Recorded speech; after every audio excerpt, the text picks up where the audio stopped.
Buongiorno ragazzi, in questo giorno di reclusione forzata ho riscoperto un libro che mi era molto piaciuto da ragazzo, ma che ho ritrovato.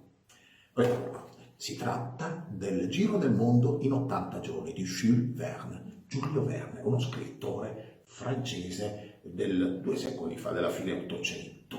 È un classico, è un libro che ha qualche passaggio che non è facilissimo da leggere, ma è un libro veramente che ti prende, perché è un libro d'avventura, non solo, ma nasconde anche i tratti del giallo, perché è la storia di un gentleman inglese, Phileas Fogg, e del suo servitore francese Passepartout.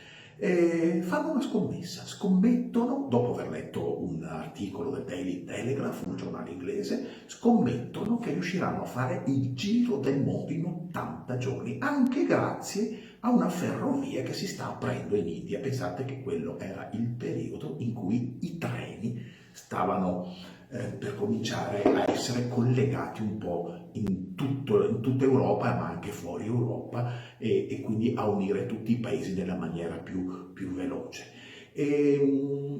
Partono per questo viaggio andando verso est. Partono per questo viaggio, ma nello stesso tempo nella Banca d'Inghilterra viene fatta una rapina e quando arrivano al canale di Suez un certo fix detective che li sta seguendo ha il sospetto forte che Phileas Fogg sia il rapinatore.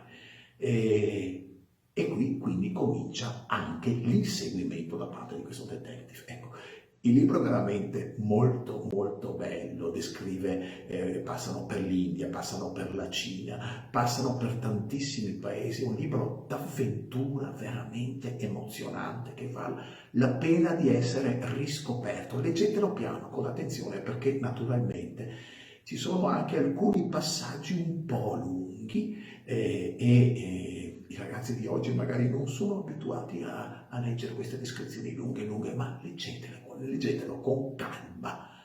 Ne vale la pena, riscoprirete anche un mondo che non c'è più, che è anche interessante da scoprire.